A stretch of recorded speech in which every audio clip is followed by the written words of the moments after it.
Morning students last class तक हमने Thales theorem के ऊपर काम करा था। थेल्स थ्योरम पे हमने एनसीईआरटी बुक से क्वेश्चन लिए थे, फिर हमने कुछ क्वेश्चन बाहर से भी लिए थे। बच्चों अगला टॉपिक आपका सिमिलैरिटी ऑफ ट्रायंगल के ऊपर बेस्ड है। आपकी एक्सरसाइज 6.3 जो है वो पूरी इसी कॉन्सेप्ट के ऊपर बेस्ड है। बच्चों ध्यान रखना सिमिलैरिटी का आगे जाके ट्रायंगल चैप्टर के अंदर भी बहुत यूज है। और सिमिलैरिटी बहुत इंपॉर्टेंट चीज है, इसकी बिना ज्योमेट्री अधूरी है, क्योंकि सारे रिजल्ट जो है ये लगभग ज्योमेट्री के थ्रू ही निकाले गए हैं। बच्चों ध्यान देना सिमिलैरिटी कैसे कैसे। स्टार्टिंग की क्लास में, इंट्रोडक्शन क्लास में जो हमारा ट्रायंगल का डे 1 था, इसके अंदर मैंने आपको कॉन्ग्रुएंसी और सिमिलैरिटी का एक इंट्रोडक्शन दिया था कि ये दोनों में क्या डिफरेंस है। प्यारे बच्चों सिमिलैरिटी के अंदर हमने बात करती है कि सिमिलैरिटी हर तरीके की शेप में काम करती है, पर आज हम बात करने वाले हैं खाली ट्रायंगल के बारे में। ट्रायंगल के अंदर सिमिलैरिटी कैसे काम करती है, बड़े ध्यान से समझना मेरी बात को। बच्चे आप देख पा रहे हो कि मैंने सिमिलैरिटी ऑफ ट्रायंगल यहाँ पे लिखा हुआ है, तो इसका मतलब क्या क्या बनेगा, ध्यान से समझना मेरी बात को।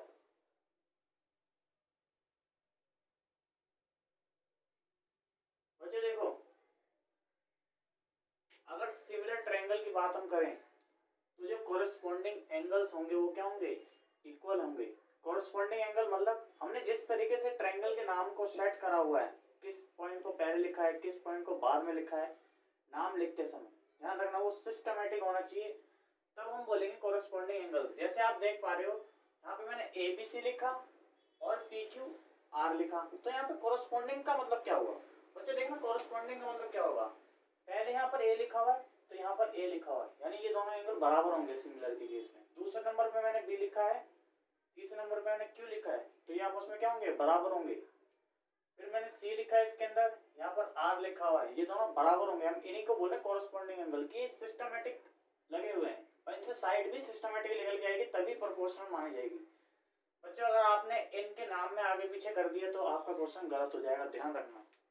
बच्चे इस बात पे गौर नहीं करते, इसलिए उनकी सिमिलरिटी पकड़ नहीं बन पाती। आगे देखें, कोरिस्पोंडिंग एंगल क्या होंगे, इक्वल होंगे। इसी का मतलब याद करो, मैंने आपको क्या बताया था, सेम शेप होगी।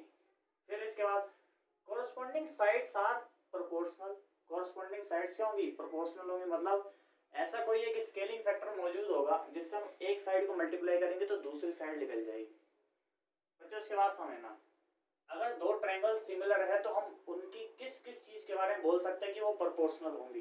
ध्यान दो, जैसे ये दोनों हमने ट्रायंगल बोले हैं कि ये दोनों आपस में क्या है, सिमिलर ट्रायंगल है, तो इसके अंदर ध्यान से देखना कि एंगल तो सारे बराबर होंगे। हमने यहाँ पे लिख दिया कि सारे एंगल बराबर होंगे, पर इंपॉर्टेंट बात क्या, ध्यान से देखना, ये AB साइड स्टार्टिंग के 2 पॉइंट से बनेगी, यानी कि ये वाली साइड, और ये PQ जो साइड है ये भी स्टार्टिंग के 2 पॉइंट से बनेगी। तो इन दोनों का रेशियो देखो, हमने बराबर लिखा हुआ AB by PQ, AB by PQ। फिर इसके बाद देखना, ये आखिर की 2 साइड BC और ये आखिर की 2 साइड QR, ये भी प्रोपोर्शनल होगी। देखो हमने लिखा BC अपॉन QR।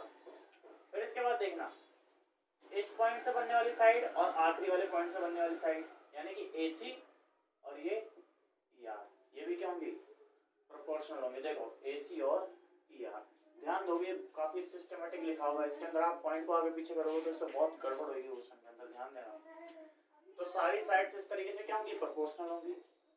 बच्चों इसके बाद समझना, पेरीमीटर जो होगा वो भी प्रोपोर्शनल ही होगा। इन सर्कल और सर्कम सर्कल ये भी क्या होंगे, प्रोपोर्शनल होंगे, ठीक है। और ये जो सारे रेशियो हैं किसके बराबर होते हैं, के बराबर होते हैं। के बारे में मैंने आपको बताया था, इसके बारे में क्वेश्चन कराएंगे तो आपकी और अच्छी पकड़ बनेगी। बच्चा इन सर्कल और सर्कम सर्कल क्या होता है इसके बारे में देखो। जैसे मैंने ये एक ट्रायंगल बनाया, ठीक है बच्चों, अब ध्यान देना, मैंने क्या करा, इनके अंदर एक सर्कल डाला इस तरीके से, जो इसकी साइड्स को टच कर रहा है, तो इसका जो रेडियस होगा ये R, इसको R से डिनोट करा जाता है, और इसी को हम बच्चों इसको हम इन सर्कल बोलते हैं। और बच्चों एक सर्कल देखो ध्यान से, इस तरीके से बनाना पॉसिबल है।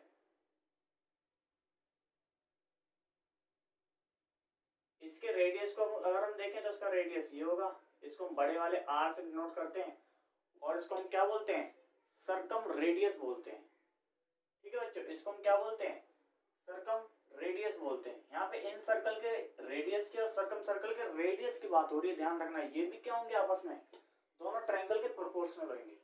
इसके बाद देखना, दोनों के जो एल्टीट्यूड्स होते हैं, एल्टीट्यूड क्या होगा बच्चों, देखो कोई भी आपने एक ट्रायंगल लिया, आपने किसी भी एक वर्टेक्स से ऐसे करके परपेंडिकुलर डाला ये, तो ये क्या होगा, एल्टीट्यूड होगा। इसके बाद मीडियंस, मीडियंस भी प्रोपोर्शनल होंगे। देखो ये मीडियन क्या होता है, साइड को ऐसे बराबर दो पार्ट में बाइसेक्ट करेगा, दूसरा है कि ये एरिया जो है ये भी क्या होते हैं, बराबर होते हैं। अगर ये 1 है तो ये भी क्या होगा, 1 होगा। इसके बाद बच्चों देखना एंगल बाइसेक्टर, एंगल बाइसेक्टर भी क्या होंगे, इसके प्रोपोर्शनल होंगे। देखो जैसे कि मैंने ये ए पॉइंट है, इसका बाइसेक्टर ऐसे करके खींचा, ये एंगल और ये एंगल क्या है, बराबर है, तो ये भी प्रोपोर्शनल है। ध्यान देना ये सारे ही। इसके अलावा बच्चों और सुनो, इसके अलावा और कोई भी पैरामीटर हो सकता है, वो भी क्या होगा, प्रोपोर्शनल होगा। कोई भी पैरामीटर इसके अलावा, आप एल्टीट्यूड चाहे यहाँ से डालो, चाहे पी से डालो, बी से डालना स्टार्ट कर दो, क्यू से कर दो, सी से डालना स्टार्ट कर दो, आर से कर दो, सारे ही क्या होंगे, प्रोपोर्शनल होंगे। ध्यान देना यहाँ पर हमने सबसे पहली सिमिलरिटी हमारे पास होती है ए सिमिलरिटी। हम ये मान के चलते हैं कि अगर कोई दो सेट ऑफ ट्रायंगल्स हैं, उनके अंदर एंगल का कॉन्फ़िगरेशन बराबर है, मतलब कॉरस्पॉन्डिंग एंगल इस तरीके से सेट कर रखे कि वो कॉरस्पॉन्डिंगली क्या है, बराबर है, तो हम ये बोलेंगे कि जरूर इनकी शेप क्या होगी, सिमिलर होगी, एक जैसी होगी। पर ऐसा कोई जरूरी नहीं है कि इनका साइज क्या हो, प्रोपोर्शनल हो। अगर प्रोपोर्शनल होगा, प्रोपोर्शनल तो जरूर होगा, कॉन्ग्रुएंसी होना कोई जरूरी नहीं है। ध्यान देना यहाँ पर जो 3 बार ए लिखा हुआ है, इसका मतलब क्या है, एंगल, एंगल, एंगल।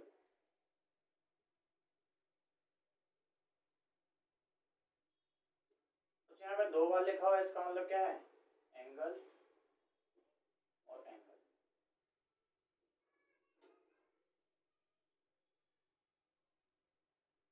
अच्छा मेरी एक बात बड़े गौर से ध्यान देना,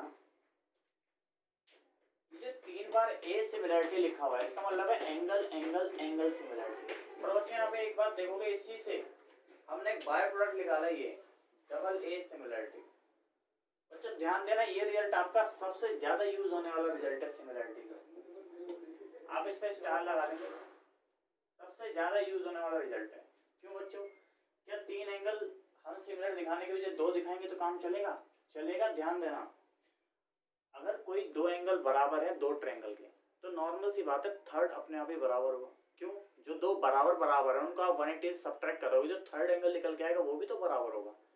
इसलिए बच्चों अगर आपको 2 एंगल किसी 2 सेट ऑफ ट्रायंगल के बराबर दिख जाए, तो आप बोल सकते हो कि वो दोनों क्या है, सिमिलर है। इसके बाद ध्यान देना,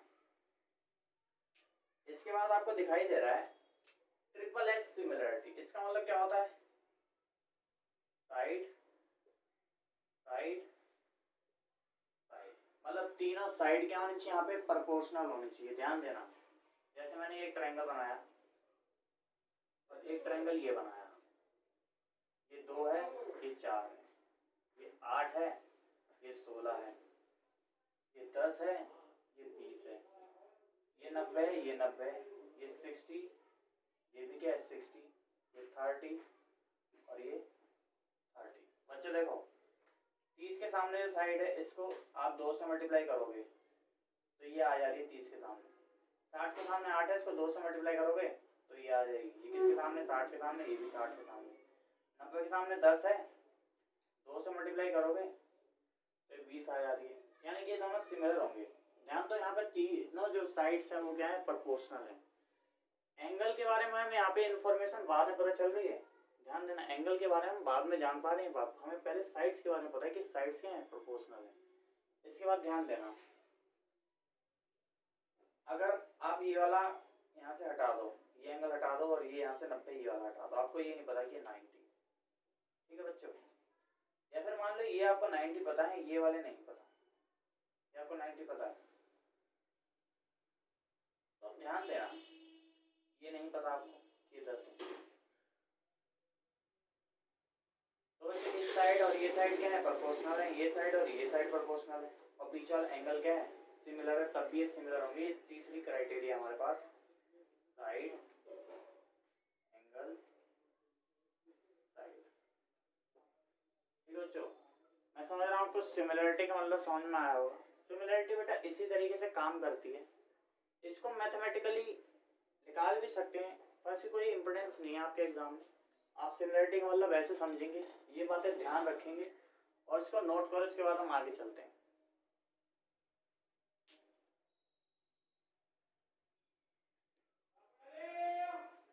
प्यारे बच्चों, मैं समझ रहा हूँ आपने सिमिलरिटी की जो नोट्स हैं वो बना लिए होंगे। इसके बाद हम आपकी नेक्स्ट क्लास में इसके ऊपर एनसीईआरटी क्वेश्चन लेंगे। जब तक आप इन रिजल्ट्स को बहुत अच्छे से समझ लें, देख लें कि ये रिजल्ट्स में हम किस किस रेशियो को बराबर लिख सकते हैं। प्यारे बच्चों, आज की क्लास हम यहीं खत्म करते हैं। धन्यवाद।